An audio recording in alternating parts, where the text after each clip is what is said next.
Also, I got Cootie on the camera. Rhyme Fest right there. Me and Fest got to an argument in the car. Y'all felt like he disrespected me, man. Tried to say I wasn't a genius shit. But who are you to call yourself a genius? They doing a documentary on me right here. Oh,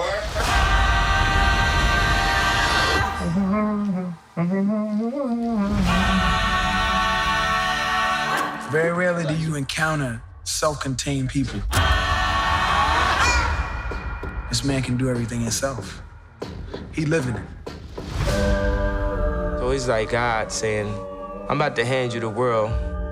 Just know at any given time, I can take it away from you.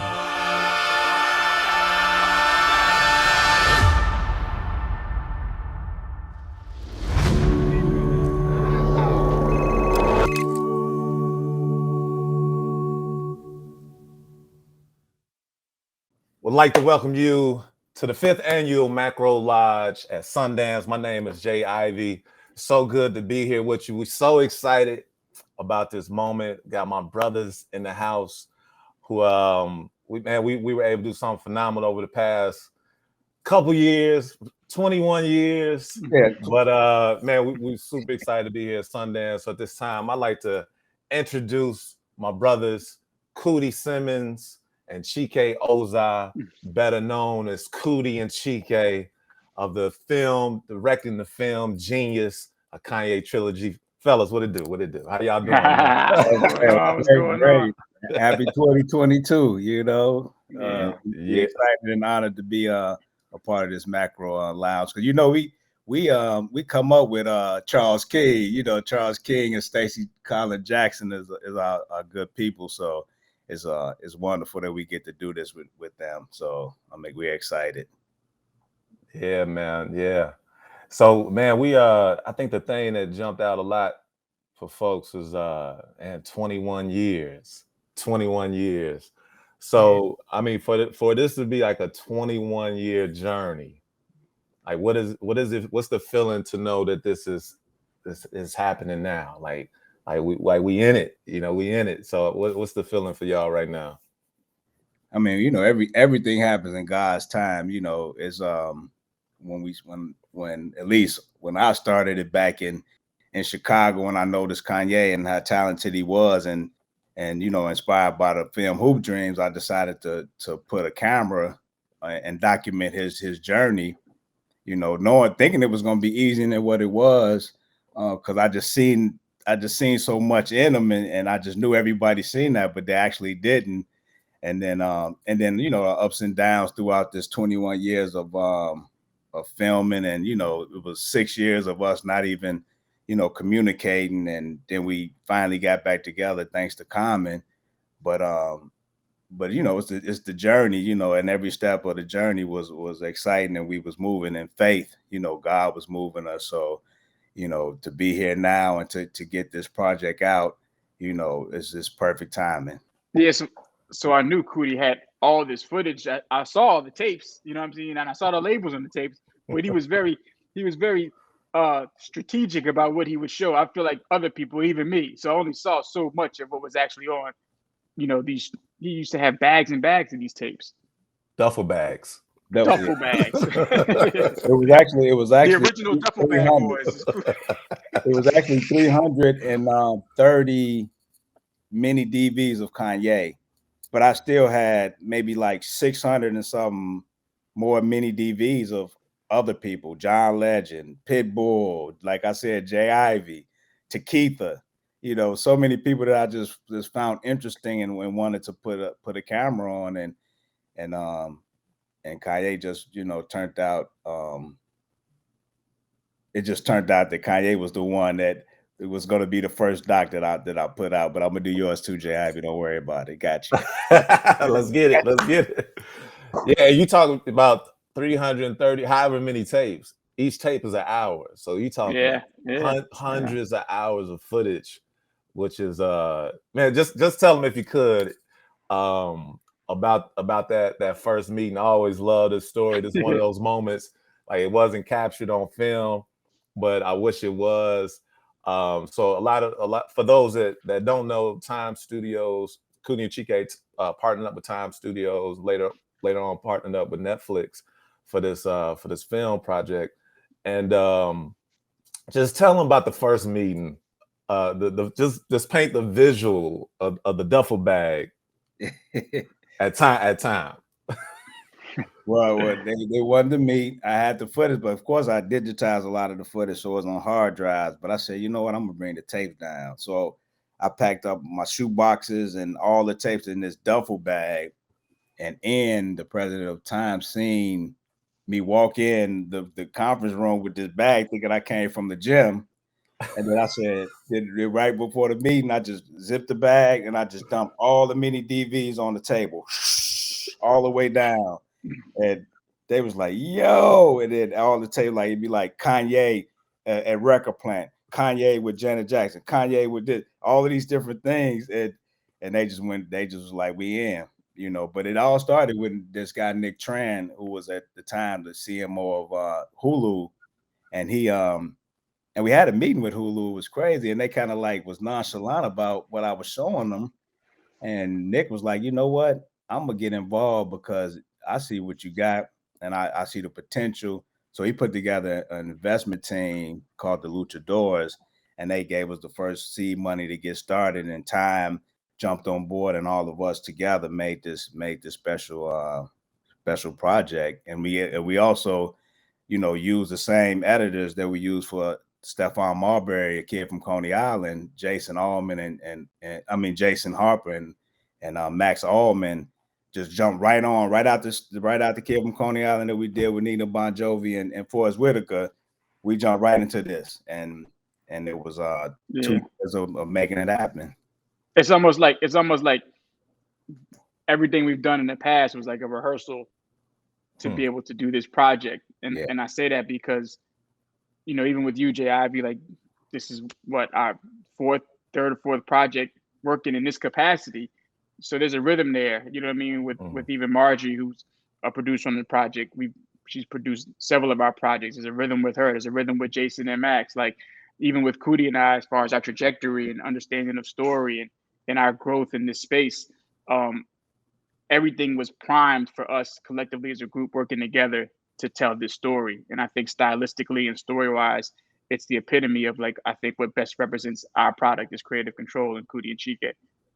Yeah, that's amazing. So I mean, we talking about Kanye West, one of the most iconic artists of all time, just prolific. We you know, we can go down a list of all the things that he's contributed to culture. So when it came time to when we talk about rhythm and we talk about vision, like when it came time to tell this story, like what was the initial thought on the best way to approach this this magnitude of a story? Well, I'm gonna tell you like this. It was it was a time when somebody asked me did I want to tell the story like in 2006. But Kanye said he wasn't ready for that story to be seen. And when you watch the movie, you'll understand why he said that. So when that happened, then later on in life, after he went through his break, he called it a breakthrough, after the St. Pablo tour, we got back together and we talked about doing it at that moment, but things just would not happen when it came to the business, so this time around, when I, like I said, met up with Nick Tran and we got with Time, we like, you know what, we're going to do this film. We're going to get it to a certain point, and then we're going to show Kanye and we really only showed Kanye the sizzle and he just went crazy over the sizzle. He wanted to put it out right away, but he was also busy running for president at the same time. So, but that's how we had to do it this time. We had to like make it happen ourselves and then show them. And then that's why we at this point, because, it's like, everybody have an agenda, their own agenda and things that they want to do. And this was something that I was super passionate and started in 2000 that I knew I just had to do. Me and Chike knew we had to do ourselves and then present it. So that's how it all came together. Yeah. So we have this mega star now, but but the film is centered around this up and coming, super talented producer, rapper that a lot of people may not have necessarily seen what you saw or what his tight knit circle saw. So what was it like? Even going back to the vision, like what was it? What was the feeling to say, man, I'm a shift what I'm doing in my life to focus on Kanye? Well, I say, it was definitely all God. God is, we say God direct everything that we do. It was him that showed me that vision to even see Kanye. Like I said, I thought everybody saw Kanye as this Grammy Award winning superstar, which they didn't. And just the fact of how just moving in my faith, when I moved to New York after Kanye did H to the Izzo, I'm like, I got to get close to Kanye, because it was like a year to went by since I decided to make the doc, and then he left to go get to get on in New York, because Chicago is sometimes it's hard to make it out of Chicago. So he went to New York and started placing beats with like Benny Siegel and of course Jay-Z, and I was like, I'm missing a lot. I need to get there, and I really had no way that I didn't know how I was gonna get there. I just bought a condo. I was actually a professional stand-up comedian making some paper, so I bought a condo and had a car, and thank God, which everything, like I said, everything happened for a reason. I got carjacked, and when I got carjacked, that's when because I had the condo, my insurance money gave me a lump sum of money. My insurance company gave me a lump sum of money, and that lump sum of money I took and moved to New York, and that's when me and Kanye was day to day, and then it just led to like them wanting to do You Here first on Kanye. And then I met my partner, Chike. And Chike, you could tell your aha moments and how this all came together with you and me, and Kanye. Yeah, I mean, it's definitely serendipitous in the sense of like, I always wanted to do music videos. So I actually I was at our school at Savannah College of Art and Design, and kind of ended up at MTV. Is even when I was in college, I was like, okay, I'm gonna go to MTV, or I wanted to go to MTV because I felt like there I would meet an artist and be able to, because so many so many artists were going through MTV because of TRL and whatnot. So I ended up at MTV and ended up meeting Kanye. Actually, I met Kanye before I met Coodie, but then Coodie was there because he was helping them produce this You Here First on Kanye, and Yasmin Richards, who was a producer there at the time, brought Coodie down to where I was at on 10. I was doing on-air graphics. My major in college was motion graphics, so I was help packaging all the different shows there from an aesthetic point of view. So she felt like, let me introduce Coodie to all the other Black people at MTV, because at the time it wasn't like there was a whole bunch of us there. So she introduced us, and we hit it off. Coodie and I really just kicked it for like a year, and then he showed me some of his stuff.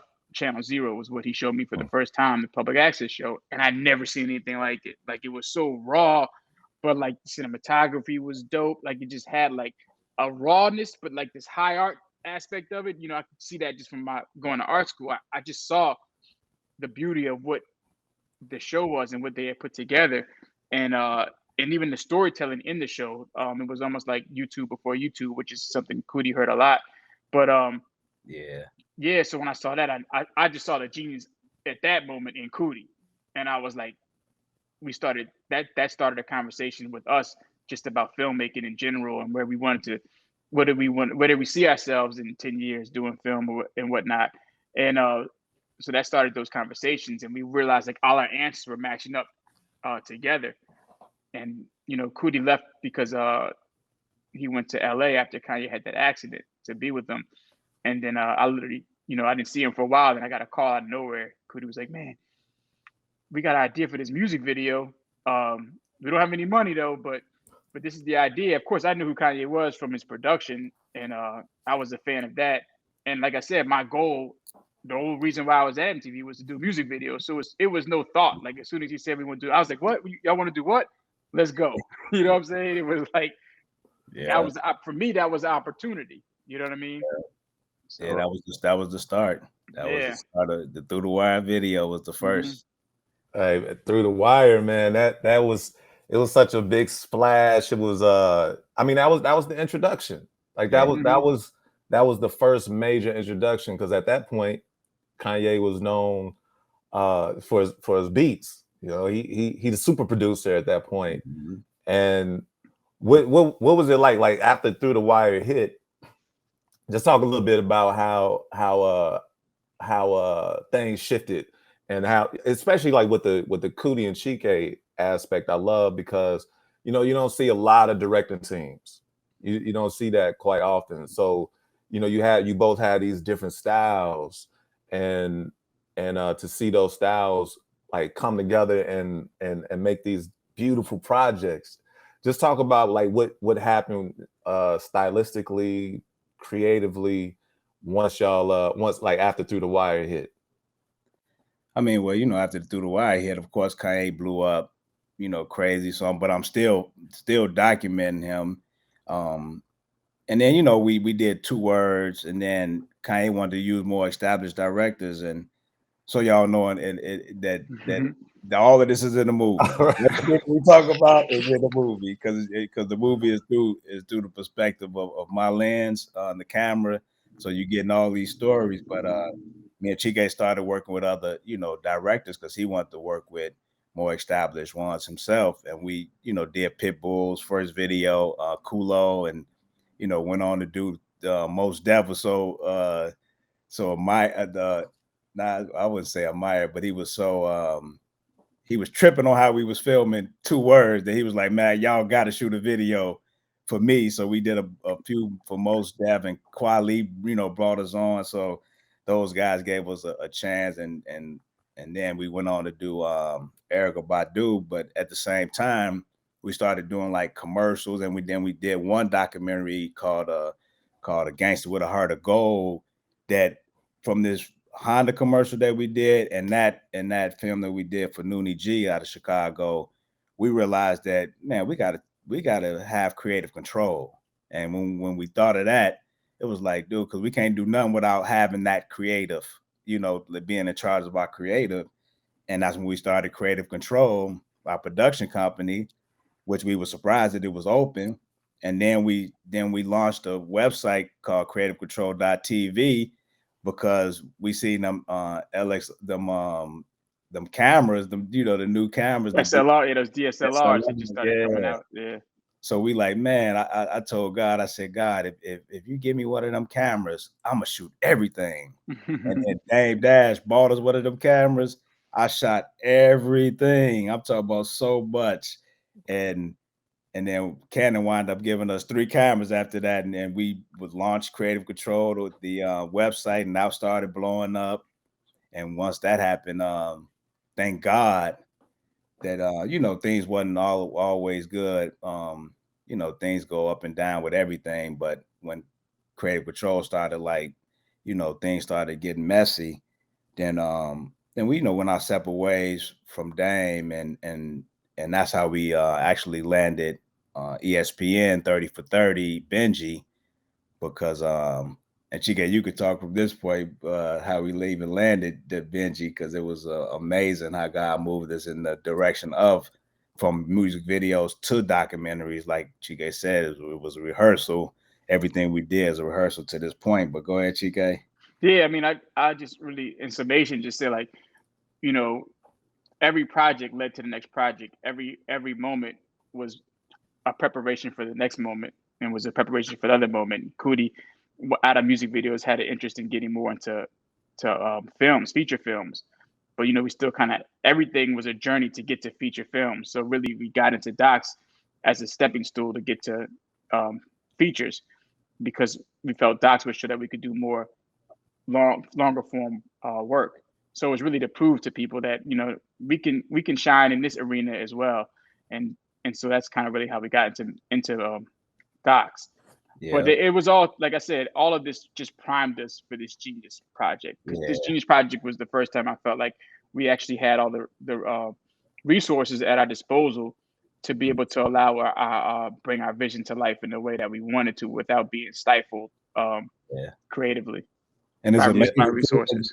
It is amazing how we did how after Through the Wire, Charles King was interested in us and wanted to see us do feature films. And we had a film that we were doing called Benji that turned into the documentary later in life that Charles King was helping us, get done. That didn't happen because first time directors, and then Charles would send us out to like all kinds of meetings and a lot of the movies that we went out for. It was always it came down, two other ones that actually got made came down to us and the director who did it. And we didn't get it because we was first time directors, but I just got to give love to Charles King because he definitely took us under his wing and put us in position where we had to learn. And then from that point, we like, okay, well, this first time director thing is not working for us. So we got to do our own thing. So that's when Creative Control and led into the documentary space. And, but we still going to graduate to feature film. So yeah, that's next. That's next. Right. So Stacey Collins Jackson. Let's go, Stacey. Stacey, let's get it. So you got this amazing, it's just beautiful history, right? You got Coodie from Chicago, Chike from New Orleans. Y'all meet in New York, go on Through the Wire, and you had this amazing track record of work. So when it got to the point of, all right, it's time to get the duffel bag out the closet, throw the tapes on the table, and then get to the actual creative process, like the actual, okay, this is what we're gonna do. Like what was just talk about like that beginning process and big shout out to Max and Jason and who edited the amazing job editing. Shout out to Byron. Just get into the process of diving into Genius. Well, real quick too, because I think what's interesting based off of that trajectory of getting this film made, like there was times, we had sat down with Kanye before when he was kind of interested, and Coodie would tell you that, and it kind of comes in the doc. There's a point in time when Coodie addressed to Kanye about doing this, and he just wasn't ready yet. But then there was a point years later when he was ready, and we met and we talked, and he had an idea of what he wanted to do. We presented sort of this treatment to him about what we thought and how we wanted to tell the story, and he liked it. And so then we went back to New York and we set it up. We had set it up at like HBO, and then it didn't go. And it's interesting because when you would think, like, and Coodie mentioned earlier, like some years later, we wound up meeting with Hulu first, and it didn't go. And it's like, not everybody has the vision on this project. You would think, oh, it's Kanye, and as large as he is, it's like it's a no-brainer, but it's not a no-brainer. You know what I'm saying? Like, time, they didn't question it, but a lot of people did question it at first and didn't see like that it was not a no-brainer to them. So before we even got into this process, the engine didn't just click on and start at some of these places. But then once it did click, and once we did put that duffel bag down there, it was on and popping. And then creatively, like, I think it all happened for a reason, because where we were with story in our mind and how we wanted to put this together, we had just been reading so much, and we became such students to the game because we started writing our own screenplays. And Nina Bon Jovi gave us so much advice on what we needed to do to really become good screenwriters. And so we really approached this film with all that knowledge and that we had done over those 4 years to write screenplays. We put that all in this film. So it's a true hero's journey that hits all these beats and these climax and these arcs, like you would see in a typical film. Mm-hmm. That's amazing. And it did too. Like, it was one step after the next. So we got all the footage, and we did, like, they call it a assembly. Yeah. So this assemble was like maybe 8 to 6 9 hours. Yeah. Oh yeah, 8, 6, 7, 8. Yeah. Longer than that. Yeah. Which was good too. Like, people, like, when Ian and Rebecca and those execs at Time watched it, they was in it. I'm talking about 8 hours. And then from that point, then of course we had to start, really figuring out what's our catalyst moments, all the things like Chike said we was learning, and then between Max, Jason, and Byron going through the footage, and it was things that we couldn't even have thought that was in. I don't remember Ryan Fest and Kanye ever talking about right. Genius. We had the title, like we said, right after the Odd Fest, the Common did a festival called the Odd Fest in 2014, and then we had this that we didn't even know that this was, you know, it's amazing how all of this just came together and all that. And every time we look, we be thinking like, okay, we need something for this part. We'll find a tape that's exactly what we need that I don't remember, you know. And then and like this is not, we always say this is not a doc about Kanye West. This is actually a film, you know. And Kanye West is the protagonist in this film, but I am also a protagonist in the film. And you seeing this journey of two people that had a vision and a goal, and how we got to our goals. And right now, this is like one of our stepping stones of the goals that we're trying to reach, me and Chike. And you know, it was great that we here now, and Netflix, you know, got behind us, and that's it's gonna be huge. And even piggybacking on what you just said, Coodie, like you know, him saying that it's not a film about Kanye. It's not a film about Kanye, and it's not even a film about Coodie. Like, they're two subjects that are utilized as vessels for us to bring you a story that is about unlocking your inner genius, about having faith, about eliminating fear, trusting in God to follow and unlock your purpose, your inner genius. You know what I'm saying? And once you have that vision, putting in that work and allowing God to guide you, you know what I mean? And that's what they both did. So then we had to call in a bunch of geniuses. So when Jason Harper had the idea of me like narrating it, because I wasn't narrating at first, we didn't know what we were really gonna do. Kev, our business manager, Kevin was really the first one that's like, man, Coodie should be the voice. Like, it should really be around Coodie as the voice. You know what I mean? Nice. Yeah. And then you know, of course, we like, okay, let's figure this out. And then that's what we call Jay Ivy. You know, we call Jay like, okay, well, Jay a writer, and you know, he understand his genius. So guess what? Jay Ivy came in and wrote my narration, which is excellent, Jay, and I thank you for that. Thank you. Thank you. You know, it's really, but then when you think about it, it's just God putting this all together. It's like God just put this all together. You know, it's like he couldn't even, like I said, it was ordained. It was ordained from the beginning.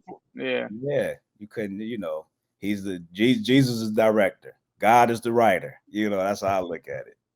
Yeah, it's a bit. I always love. That's my favorite. One of my favorite quotes is God directs our films, our videos, whatever it is. Like God, this ain't us. This is not Coodie and Chike. This God directing this. Yeah, and you really see like this like the entire process. It was such a beautiful flow, and like you said, how things would come together and how you would find these different nuggets. Because again, we're talking about hundreds of hours of footage. So a lot of things can easily go overlooked. But the pieces that were needed, they were always found at the right time. And it would just crack open a whole new flow, a whole new flow. But it's like in life. Once you trust in God to lead this path, like, you have to be willing to see those things. You have to be open. Like, if Coodie was tunnel vision, if I were tunnel vision on exactly how we wanted to make this, we wouldn't have even been open enough to see those gems. Just like in life, if you're not open-minded enough to figure out that there's multiple ways to get to your goal, you know what I'm saying? You just have to know where you're trying to get to. You know what I mean? And then every opportunity to get there will reveal itself. And you just follow suit. You know, follow the best path. Yeah, and just like I said, when I got carjacked, that carjacker was an angel. You know what I mean? When Kanye had his car accident, the things that you would think is a roadblock, they're not roadblocks. They're just, that means you have to go the detour the other direction. But if you try to go over the roadblock, that you shouldn't go over the road. You just got to take the right direction and look. And the shortcut's not always the shortcut. Yeah, the shortcut's not always the shortcut. You know what I'm saying? So it's like, not at all. Right. Yeah. So I want to ask y'all. I mean, we talking about this journey, this collective of geniuses, that I mean, everybody's just really. I know I can't wait to see it on the screen. You know, we've been watching in this format for a minute, and so people are about to see this film, really immerse themselves in it, become a part of it, jump into this journey that we've been living for a minute. What is like, what are some of the things, some of the main things that you want people to take away from this when they watch Genius? Go ahead, GK. I mean, personally, it's and a lot for those that may have trouble or haven't identified what their passion is. It's just the believing in yourself, believing in the fact that we all have a genius within us. It's just about identifying that, and then once you identify and have trust in God, that to eliminate fear and that God will show you the vision and that He'll show you the path. You just have to believe in it, and then you have to be willing to put in the work and the sacrifice that it's going to take to achieve it. Because it could happen instantly, but it could also take 5 years. It could take 10 years. It could take 40 years. You know, but you know, that's what we would love for people to just have faith in God and have faith in themselves to be able to achieve their goals through following their passion. Yeah. Cool. Do you got anything? It's a good word. I mean, it's like when it comes to this film, we really want people to understand that they do have a genius. Everybody has a genius, and you got to discover it, and you got to know that God is leading this. You know, He's leading when you figure that out, then you can let go and let God. When you do that, you're gonna get to, like Chike said, to where you want to go, and it's not gonna happen in your time. It's gonna happen in God's time, and that's what you have to understand. Always, my thing is like, I don't have no expectations. You know what I mean? And I understand that I only can control 100% of my mind and my mind only. So not even Chike's, not my daughters, nobody. So I pay attention to that. And we want people to look at this film and see us in them. You know what I mean? Somebody who had a vision. You can have a vision. When I moved to New York, the month before I moved, right after that, the World Trade Center goes down, 9/11. I'm there beginning of August, and all New York shut down. And I'm like, yo, what I'm gonna do? You know, I'm just stuck in Brooklyn. And this one guy gave me this book called Keys to Success. And when he gave me the book, I started reading the book. I'm like, okay, let me just go ahead and read this book. So I pick it up, I'm reading, and realize I couldn't read. And I'm 30 years old. Because in Chicago, where I'm from, in the hood, it's like you either, if you're reading books and doing good at school, you're a nerd. So really, you have to be like out there fighting and whatever. You know, that was the cool thing in my neighborhood. You would think, but so when I started reading, I'm like reading Initiative, but the first thing in that book, Keys to Success by Napoleon Hill, it said you have to have a major purpose in life. And I'm like, yo, major purpose? What's my major purpose? So he said, write it down. I wrote it down. Then he said, you got to find a mastermind alliance. Okay, everything was selling. So I read this book 3 times. Then I had this other book, Celestine Prophecy, that my boy Big Shoes gave me. And I picked up that book and started reading, and it taught me about coincidences. Nothing is coincidence. Everything happened for a reason. I'm like, yo. So now that I have my goal, I went and got directing books, you know, screenwriting books, was everything. And then, like I said, I met Chike and all these other filmmakers, Snoop and Warren Oliver and Kurt, you know, and that was like, and I want people to see that. I want people to see that, you know, we was in the streets, you know, it was the, you know, but you could change. Once you figure out your purpose, you can change, and God's going to work with you all the way till you reach it, you know, and you'll have no worries with that. Yeah, man.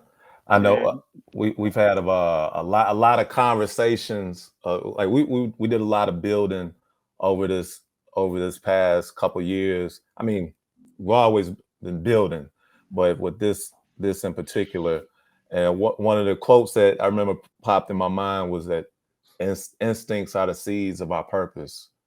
And I know that when people watch this, I know that like everything that you all just laid out, I really feel that people will they will see themselves, they will see their genius, they will see their purpose or be reminded to use to exercise their gifts and live in their purpose. And I'm just really, really, really excited for people to see this, for people to watch it, for people to be immersed in it, man. You know, y'all my brothers, man. Love y'all, and I'm proud of y'all, proud of us. Proud of us. And I'm still amazed that we here. Like we actually here. We always talk about, you know, being in the now, living in the moment. But it's like, wow, like this is the moment. Like this is the moment. Exactly. So yeah, so I don't know if y'all have any final words before we get out of here. Yeah, floor is yours. We're just super excited for everybody to see. Right. Yeah. Super excited. I just want to thank again Stacey, Colin, Jackson, and Charles King for giving us this platform, and Sundance for, you know, even accepting our film and championing it. So I just want to thank them, and of course Time and everybody involved in the film. I just want to thank y'all, and we love y'all as well. Yes, indeed. Yes, indeed. So, man, Chika, you got anything? Nah, I echo Cootie's sentiments. Yeah. Well, yeah, man, we echo what Cootie said. We really truly thank y'all, ladies and gentlemen. This has been the 5th annual Macro Lodge at Sundance. My name is Jay Ivy. We would like to thank Cootie and Chike, the directors of Genius, for being here with us. Kanye trilogy, and man, just put your seatbelt on. You know, get your popcorn ready, because it's a special one. It's a truly special work of art, and we really all excited for you to see it. So man, thank y'all, brothers, man. Appreciate y'all, and man, thank you, Sundance, and we will see you next time. Much love. Peace.